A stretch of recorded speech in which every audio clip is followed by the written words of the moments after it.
Hello everyone. Wanted to wish a happy new year to everyone.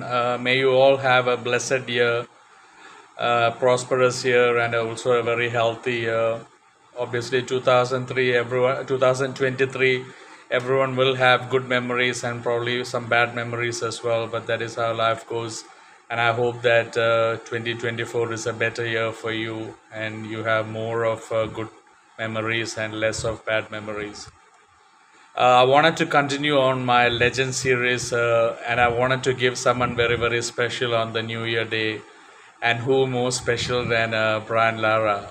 That is why I've even put this maroon for West Indies. Brian Lara, obviously known as one of the greatest batsmen of all time, but without any doubt, the most stylish, graceful batsman that has ever played cricket.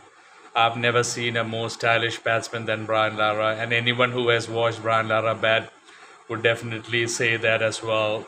Absolutely stylish. He had that great backlift, and he had those gorgeous cover drives. It was such a beauty to watch, and he was an excellent player of the hook and the pull shot as well.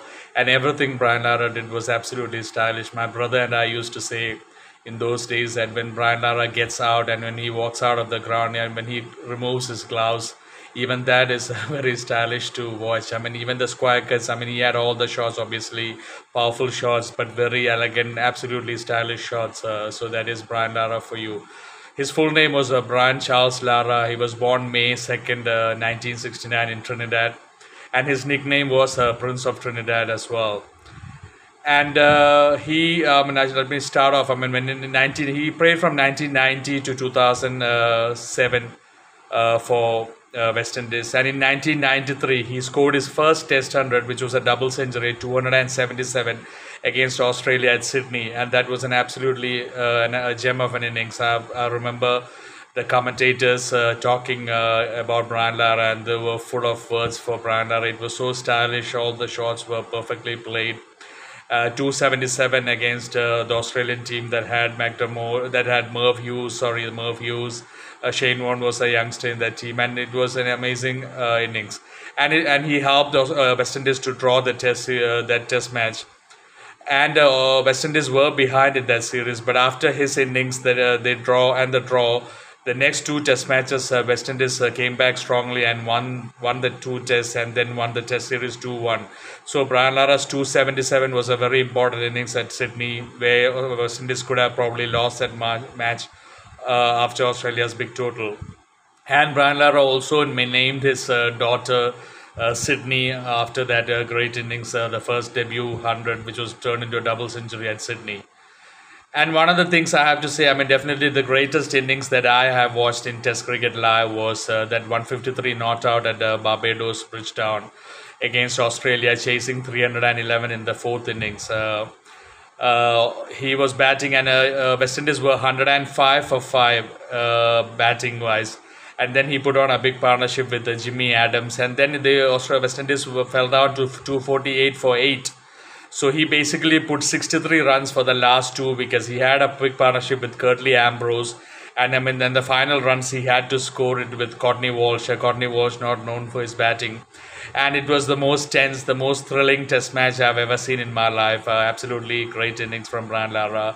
And there was also a bit of a quarrel, an argument with McGrath, more than a verbal argument with Glenn McGrath. He bowled a bouncer short ball that Brian Lara pulled for 4, and the crowd went crazy as well. And that innings, 153 not out at Bridgetown, Barbados Bridgetown, was rated as Wisden as the second best Test innings of all time after 270 by Don Bradman against England in the Ashes. So that is how much that innings is regarded. And that innings, and that Test series, the West Indies had a horrible time in South Africa, losing whitewash 5-0. And they came back home and they drew the Australia Test series 2-2. They lost the first Test against Australia.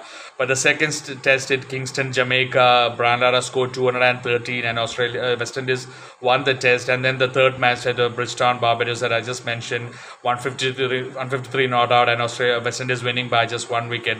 And the fourth test match, Australia again beat West Indies and it was 2-2. But Brian Lara scored another 100 in Antigua, exactly 100 of 84 balls. I mean, I remember watching all those innings, and he was batting crazy. I mean, it was absolutely blistering knock from Lara at Antigua as well.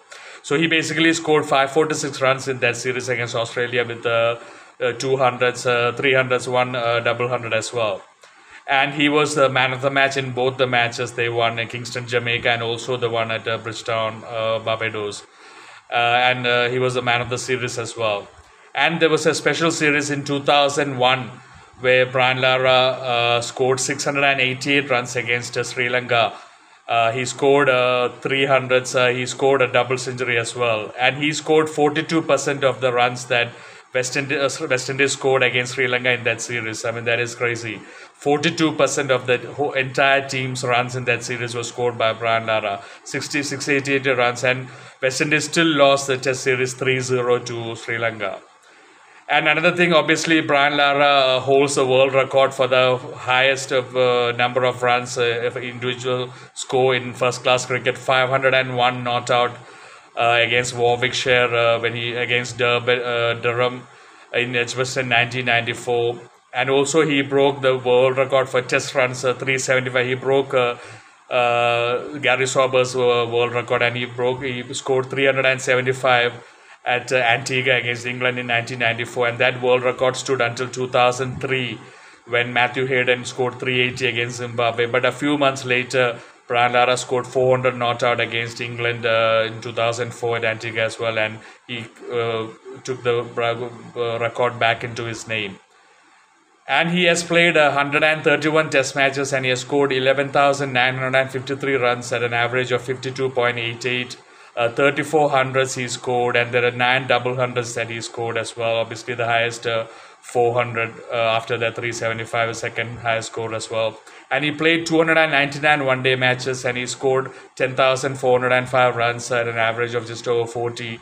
And he scored 19 hundreds in one-day cricket as well. And it's under Brian Lara's captaincy that in 2004 West Indies won the ICC Champions Trophy. That was the first time West Indies won any ICC major trophy after that 1979 World Cup. But unfortunately, Brian Lara played in an era when the team wasn't that strong. He came into a very strong West Indian team, but later on, Curtly Ambrose and Courtney Walsh were towards the end of their career. So Brian Lara did play in a kind of a weak West Indian team. But Tendulkar and Brian Lara always compared. I mean, definitely Tendulkar is a better one-day player than Lara, no doubts about that. But if I had to choose between Tendulkar and Lara as a test batsman, I would definitely any day choose Brian Lara. He was an amazing test batsman. I mean, he could do anything with the bat, and he was, on a bad pitch against a great bowling, Brian Lara could just be stubborn and just bat and play an innings of his life like he played against Australia in that Barbados test match. And he was the most stylish. And a notable one-day innings about Brian Lara is that 1996 quarterfinals against South Africa in Karachi, where he scored 111 of just 94 balls. South Africa were unbeaten in that World Cup, and they ran into Brian Lara and they lost the quarterfinals to West Indies. And in 2003 World Cup also, Brian Lara scored 116 in Cape Town against South Africa. So he always favoured South Africa. He scored very well against them in the World Cups. But anyway, that is and he also held the world record for the highest number of runs in Test cricket when he beat Alan Border's 11,000 runs. 11,000 plus runs, but later it was broken by Sachin Tendulkar. So a few records I'm just repeating. He has the highest number of first-class cricket highest score, 501 not out for Warwickshire against Durham in 1994 Edgbaston. Then the highest runs in Test innings, 400 not out against England in 2004. The 1994 was 375, and he also had a record for many years, for 18 years. It was a record. He scored the most number of runs scored in a test over when he scored 28 runs against Robin Peterson of South Africa. But anyway, that is my video on Brian Lara, the Prince of Trinidad, the most stylish, the most elegant batsman that I've ever seen in cricket. And if you have a highlight package where you see the batsmen in the 90s, there were a lot of great batsmen. But if you had a highlight package and you had all the great batsmen scoring 100, and if you were given a question, who would you want to watch it first? I think 90% of the people would definitely say, I want to watch Brian Lara. That is how amazing he was. Absolutely stylish, graceful, elegant. And he was an absolute gentleman as well. I mean, he played cricket in the true spirit of its uh, nature. So that is my video, Brian Charles Lara, the stylist. Hope you have enjoyed this video. Take care, everyone. God bless you, and I want to wish everyone a happy new year again. May it be a blessed and prosperous and healthy year for you, and may you enjoy a lot of success in this year. God bless you. Bye.